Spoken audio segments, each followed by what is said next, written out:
In a recent video, I talked about replacing the parking brake shoes on this 300D, and we discovered they were in very bad condition. Now, if you haven't seen that video, I'll just put a link in the description below, and you can watch that video as a preface to what I'm going to talk about today. Because in that video, I talked about replacing the shoes, but I didn't really talk about why they go bad. Because there's some preventative measures you can do here to keep them from ending up looking like the ones that came off this 300D. Now, generally, newer cars do not go through parking brake shoes. Let's face it, you use them to park the car. They're not always turning because it's turning that wears them out. There's another reason they wear out. Now, what I've got here is a bunch of parts I pulled off this 300D. I've got a trailing arm with the mechanism off another car that I'm going to show you up close. And I'm going to take you through the reasons why the parking brake shoes on these old cars can go bad. And they either wear out or they fall off. Let's take a closer look at the shoes that I pulled off this car. Notice on the right side, I had a couple of shoes that had literally no pad on them at all. Now, how could that happen? Well, if you look closely, there's quite a bit of rust here.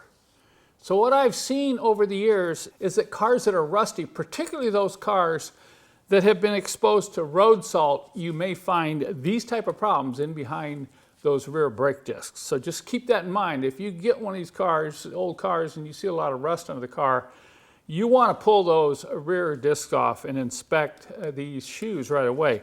Now you can see this one here on the left side. See how it's starting to separate?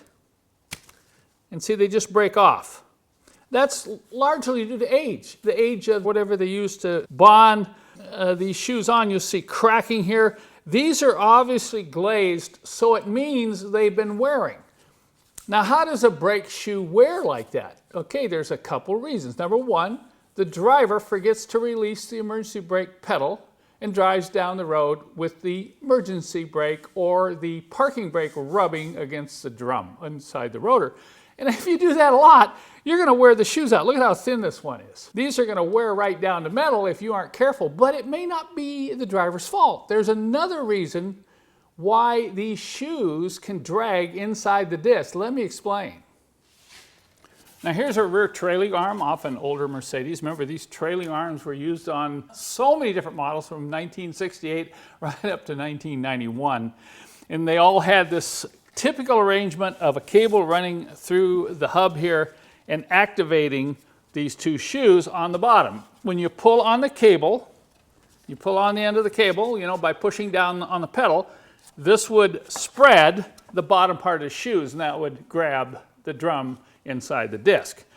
So if you have a cable that's rusty inside and the cable itself is binding up, every time you hit the brake pedal and release it, it's not releasing, so you go down the road and these are rubbing.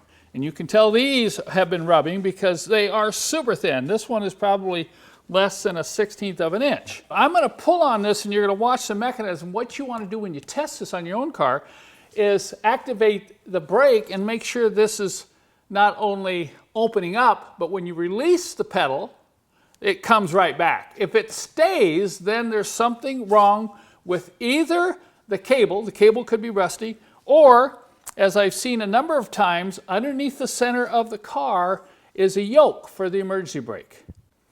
And right here is the connection point for the cable coming from the pedal, and here are the two cable connections going to the right and left rear brake shoes.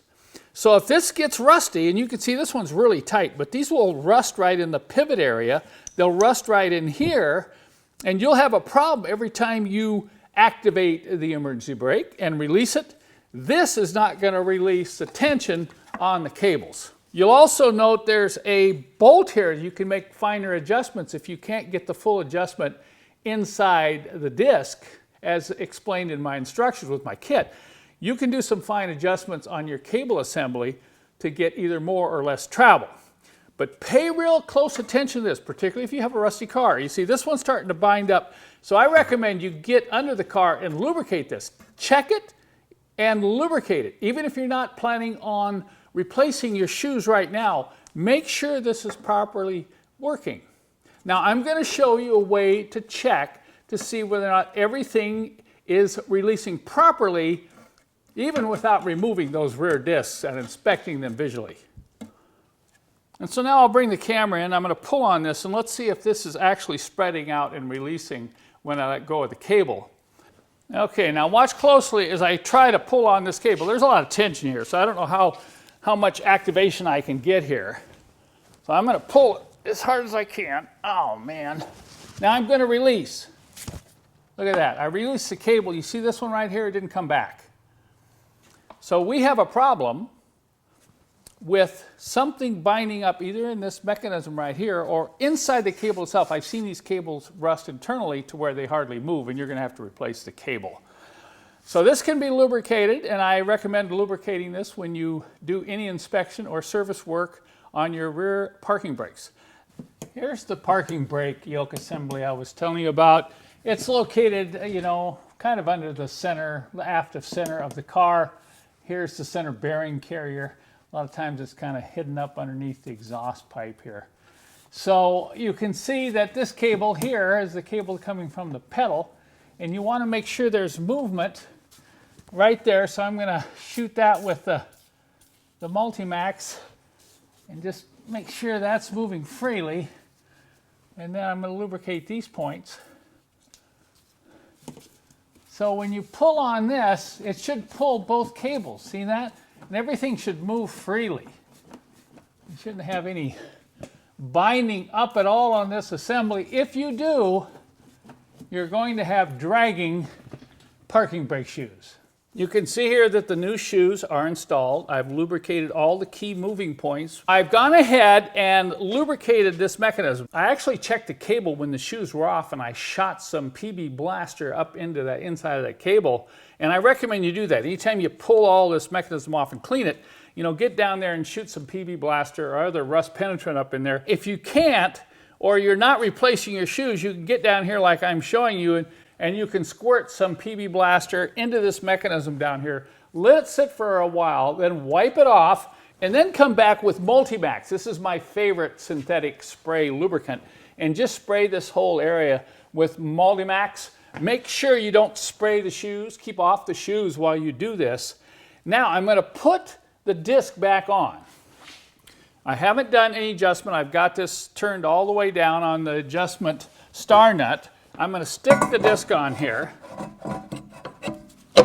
Okay, and you got to make sure you push it all the way in flush, or you'll get a false sense of freedom of movement. Now I'm just going to rotate it back and forth like this. Okay, you'll always feel a little bit of drag, particularly when you install new shoes.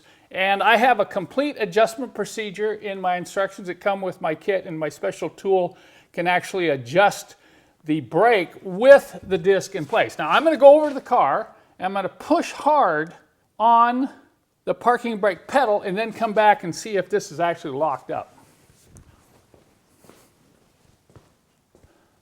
Now I push down hard on the pedal, and see, look at that. That disc is not budging. Okay, now I'm going to go back and release the pedal. All right, let's see what we got. Oh, look at that. See, it's rotating freely again. Now, if you have a disc that drags or doesn't move at all after you release the pedal inside the car, it's obvious you have a problem with either that yoke assembly, the cable, or the mechanism that spreads the shoes. You're going to have to go to work on that. So I recommend you do this test on both sides before you install the caliper and wrap things up. And that's what I've done here. Both sides are locking up properly and releasing properly. So I'm finished with the brake shoe work on this car. And like I said in my previous video, if you work on these old Mercedes, be prepared to do this job because it really gets neglected.